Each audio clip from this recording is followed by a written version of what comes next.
Adolf Hitler kept one painting close to him like a private omen, Arnold Böcklin's Isle of the Dead. He hung one of the original versions first at his alpine residence, the Berghof, and later moved it into the heart of Nazi power, the new Reich Chancellery in Berlin.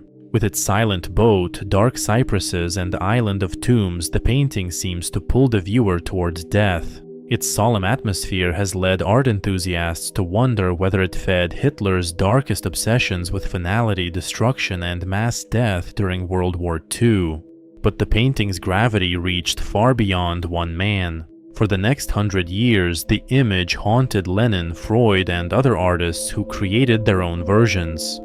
H.R. Giger produced biomechanical tributes including Island of Death and Hommage à Böcklin. Salvador Dalí painted a surreal take titled The True Painting of the Isle of the Dead by Arnold Böcklin at the hour of the Angelus. It inspired films carrying the same name, and Sergei Rachmaninoff composed his symphonic poem, Isle of the Dead, after seeing a black and white reproduction.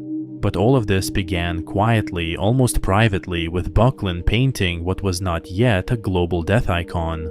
The image was initially simply called a dream picture, and the title Isle of the Dead was not Böcklin's own dramatic branding. It came through the dealer Fritz Gerlit, who understood the image's commercial and mythic power and proposed the name Isle of the Dead. Initially, the first version lacked a boat or coffin. It showed only a rocky island crowned with dark cypress trees rising from still water, an unfinished landscape sitting in his Florence studio in 1880. One of the most important hidden details is that the coffin and white figure were late additions. A widow named Marie Berna visited the studio, saw the mysterious island, and asked Böcklin to turn it into a memorial for her husband, who had died of diphtheria years earlier. At her request, he inserted the small boat, the draped coffin, and the shrouded white mourner. What had been pure atmosphere became a funeral crossing. Böcklin later wrote to her that she would be able to dream yourself into the world of dark shadows. After that, Böcklin could not leave the island alone. He painted 5 versions between 1880 and 1886, each with subtle shifts in light, tone, and detail. The Kunstmuseum Basel notes that 4 survive today, while 1 was destroyed during the Second World War. The vanished version exists today only as a ghostly black and white photograph after the original was reportedly destroyed in the bombardment of Rotterdam. Yet, among dark art enthusiasts, rumors still linger that it may have survived the flames and disappeared into a hidden private collection somewhere in South America. The third version, painted for the dealer Fritz Gerlit, received the title Die Toteninsel, or Isle of the Dead, the name that would forever define the image. In 1933, this version was put up for sale, and one of Böcklin's most devoted admirers, Adolf Hitler, acquired it. There also exists a 6th, often forgotten version of Isle of the Dead, Böcklin's final painting, the image he was reportedly still working on until the very day he died, as if the island's dark pull had lured the artist himself to the other side before he could complete it. After his death in 1901, his son Carlo finished the painting, and this last version now belongs to the Hermitage Museum's collection in St. Petersburg. But it was the third version that earned the painting its first wave of major recognition, after which its popularity grew exponentially. In modern terms, Isle of the Dead evolved from a single painting into something closer to a cultural franchise, a symbol of its era. It was the fin de siècle equivalent of a superhero icon, endlessly reproduced, instantly recognizable, and loaded with enough mystery that every viewer could project a private story onto it, to the point that almost every single German household had a reproduction of it. Vladimir Nabokov later observed that prints could be found in nearly every Berlin home. But to understand why Hitler and other figures who shaped the 20th century were so captivated by this painting, we need to look closer. Böcklin's true achievement lies in the elemental simplicity of the image and in the strange power that simplicity carries. A small rowboat glides across dark, mirror-still water toward a rocky island. In the stern, an oarsman rows with steady, unseen effort. At the bow stands a figure draped entirely in white, facing a narrow water gate carved into the cliffs. Just ahead of this figure rests a white, festooned object widely read as a coffin. The island rises like a fortress of yellowish rock, its sheer faces dotted with what look like burial chambers and portals. Tall, dark cypress trees crowd the center, their vertical forms stabbing upward like sentinels of mourning. No wind stirs the trees, no waves break the surface. The entire composition feels locked in eternal twilight, a place where light enters but never quite escapes. The island has a small harbor, almost protecting it from the outside world.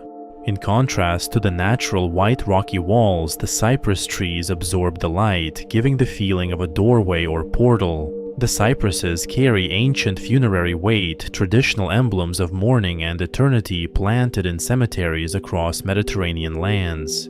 Here they dominate the islet, swallowing what little light reaches the scene and turning the grove into a dense, impenetrable core. The architectural elements, seawalls, gates, tomb-like openings, blend classical ruin with something primordial, suggesting burial vaults hewn directly from living stone. The narrow passage the boat approaches feels like a threshold. Once crossed, return is impossible. Even the water contributes to the unease. Its glassy calm reflects nothing clearly, as if the sea itself has surrendered motion to the gravity of the moment. Hitler, whose failed artistic ambitions never truly left him, understood the dark power of Isle of the Dead, perhaps better than anyone else. Some say it was his favorite painting, a private source of eerie calm after the chaos of speeches, marches, and mass rallies. Even after Vienna's Academy of Fine Arts destroyed his dream of becoming an artist, he remained fixated on Isle of the Dead. And perhaps its dark pull fed his later obsession with mass death. Before we continue, I want to thank you for supporting real human art. Every like and subscription helps protect and celebrate something that can never be truly replaced by AI. Art created by human hands, human imagination, and human experience. In an age increasingly saturated with soulless AI-generated content, we remain committed to preserving the depth, detail, and mystery of authentic human creativity. We would be truly honored if you shared this video and helped us support real human art. Now, let's continue our analysis. The longer we look, the more the painting begins to reveal its hidden details. In some versions, Böcklin's initials AB appear carved into a burial chamber on the right, as if the artist signed his own tomb. The boat's approach is head-on, forcing the viewer into the role of witness or perhaps fellow passenger. The white drapery on the standing figure catches the faint light with almost supernatural brightness against the surrounding dark, drawing the eye like a beacon that both invites and warns. The island's horseshoe shape creates a natural harbor, yet the cliffs loom protectively or threateningly around the cypress grove. The painting feels like psychic architecture. In the era of increasing industrialization and rational progress, it provided a sense of unexplainable calm, an anchor in the unknown. It portrayed death without catering to any particular religion. It is not clearly Christian, Jewish, or pagan. It borrows from cemetery imagery, classical myth, Mediterranean ruins, and dream logic, but refuses to become a doctrinal picture. Some dark arts enthusiasts see the boat as the vessel of Greek myth. Charon ferrying a soul across the river Styx, or Acheron to the underworld. The white figure can also be read as a person in general, an idea of a person instead of a particular individual, or as the newly dead transforming into something otherworldly. The coffin becomes their last earthly possession, the island the final harbor where memory dissolves. Böcklin offered no public explanation beyond describing it as a dream picture that should create such stillness that a knock at the door would startle the viewer.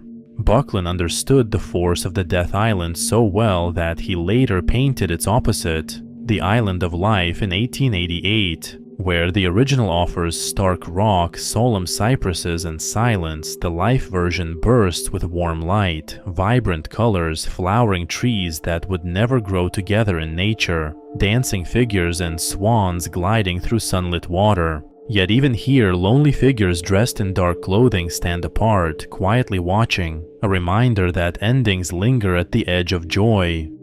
The painting is largely overlooked and remains in the shadow of Isle of the Dead. That imbalance says something about the human subconscious. We are drawn more strongly to the locked gate than to the open meadow, more to the question of ending than to the fact of living. Looking at Isle of the Dead now still creates a strange mixture of melancholy, solemnity, and the sublime. It feels like a window into a world next to ours, not fantasy exactly, but a place the mind recognizes before it can explain why.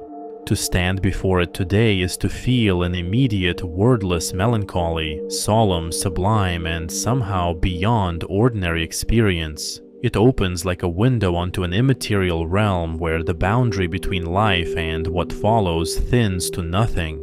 Böcklin captured something ethereal on canvas, not death in violent spectacle, but its quiet, inevitable approach. That stillness carries a hidden power. It suggests the soul's final voyage is neither dramatic nor chaotic, but measured and solitary, guided by forces older than language.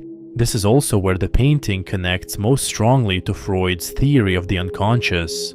Freud did not merely live in the same age of symbols. In the interpretation of dreams, he described one of his own dreams as showing a man standing on a cliff in the middle of the sea in the style of Böcklin.